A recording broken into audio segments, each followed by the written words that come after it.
কিভাবে অনুপ্রবেশকারীদের চিহ্নিত ও রাজ্য ছাড়া করা হবে, ডিটেনশন সেন্টার নিয়ে কি বলা হয়েছে কেন্দ্রের নির্দেশিকায়, অবৈধ অধিবাসীদের ক্ষেত্রে ডিটেট, ডিলিট এবং ডিপোর্ট নীতি নিচ্ছে পশ্চিমবঙ্গ সরকার। কিভাবে এই প্রক্রিয়া সম্পূর্ণ হবে তা কেন্দ্রের নির্দেশিকায় বিশদ বলা হয়েছে।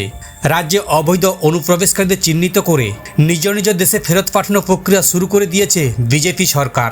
পশ্চিমবঙ্গের মুখ্যমন্ত্রী শুভেন্দু অধিকারী নবান্ন থেকে সরাসরি বৈঠক করে এই সংক্রান্ত আইন কার্যকর করার কথা জানিয়ে দিয়েছেন। বলা হয়েছে সিএএ বা নাগরিকত্ব সংশোধনীয় আইনের অন্তর্ভুক্ত নন যারা, তাদের অবিলম্বে চিহ্নিত করে গ্রেপ্তার করা হবে। তারপর তাদের সরাসরি তুলে দেওয়া হবে সীমান্তরক্ষী বাহিনী বিএসএফের হাতে।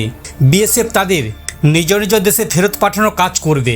শুভেন্দু অধিকারী জানিয়েছেন, 1 বছর আগে কেন্দ্রীয় সরকার সমস্ত রাজ্যের জন্য এই সংক্রান্ত নির্দেশিকা জারি করেছিল, কিন্তু পশ্চিমবঙ্গের ক্ষমতাসীন তৃণমূল সরকার তা কার্যকর করেনি।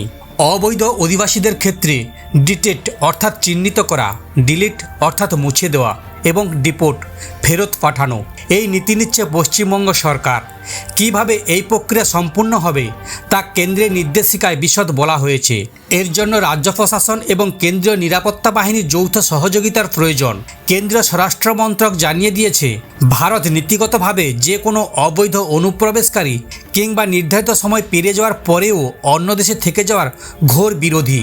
তা অন্য দেশের নাগরিকদের ক্ষেত্রে যেমন সত্য, তেমন বিদেশের মাটিতে বসবাসকারী ভারতীয়দের ক্ষেত্রেও প্রযোজ্য। অবৈধ অধিবাসীদের কিছু নিরাপত্তাজনিত এবং অর্থসামাজিক প্রভাব রয়েছে যা আইন শৃঙ্খলার ঊর্ধ্বে। এই অনুপ্রবেশকারীদের বিরুদ্ধে পদক্ষেপ করার সম্পূর্ণ অধিকার আছে রাজ্য সরকার এবং কেন্দ্রশাসিত অঞ্চলের প্রশাসনের। প্রবেশকারীদের চিহ্নিত করা, তাদের গতিবিধি নিয়ন্ত্রণ করা এবং প্রয়োজনে তাদের দেশ থেকে তাড়িয়ে দেওয়া হবে।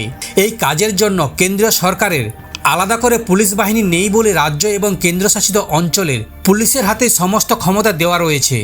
অনুপ্রবেশকারীদের চিহ্নিতকরণ এবং দেশ ছাড়ার বিষয়ে মুখ্যমন্ত্রী এদিন এক ঐতিহাসিক নীতি ঘোষণা করেন। তিনি স্পষ্ট জানান, 2025 সালের 14ই মে কেন্দ্র সরকার একটি অতি গুরুত্বপূর্ণ চিঠি পাঠিয়েছিল রাজ্যকে। সেখানে বলা হয়েছিল, ধৃত অবৈধ অনুপ্রবেশকারীদের সরাসরি বিএসএফের হাতে হস্তান্তর করতে হবে। কিন্তু পূর্বতন তৃণমূল সরকার ভোট ব্যাংকের স্বার্থে সিএএ বিরোধিতা করেছিল এবং সেই নির্দেশিকা ধামাচাপা দিয়ে রেখেছিল। শুভেন্দু অধিকারী ঘোষণা করেন, পূর্বতন সরকার কেন্দ্রের এই গুরুত্বপূর্ণ আইন কাজে লাগাননি। আমরা তা আজ থেকেই রাজ্য জুড়ে কার্যকর করলাম। যারা সিএএ বা নাগরিকত্ব সংশোধনের আইনের আওতায় আবেদন করেছেন তারা সম্পূর্ণ নিরাপদ। পুলিশ তাদের কোথাও কোনোভাবে বিরক্ত বা হেনস্থা করতে পারবে না। কিন্তু যারা সিএএর আওতার মধ্যে নেই তারা সম্পূর্ণ অবৈধ অনুপ্রবেশকারী। রাজ্য পুলিশ এখন থেকে তাদের সরাসরি গ্রেপ্তার করবে। মুখ্যমন্ত্রী অনুপ্রবেশকারীদের তাড়াতে তার সরকারের কঠোর 3D নীতি সম্পূর্ণ করে দিয়েছে। রাজ্য পুলিশ এই সমস্ত অবৈধ অনুপ্রবেশকারীদের গ্রেপ্তার করার পর বিএসএফের সঙ্গে আইনি স্তরে সমন্বয় সাধন করবে এবং অতি দ্রুত তাদের পুশব্যাক বা নিজের দেশে বিতাড়ন করার বন্দোবস্ত করবে। নতুন সরকারের এই চূড়ান্ত ঘোষণা সীমান্ত জুড়ে শুরু হয়ে গিয়েছে ব্যাপক আলোড়ন।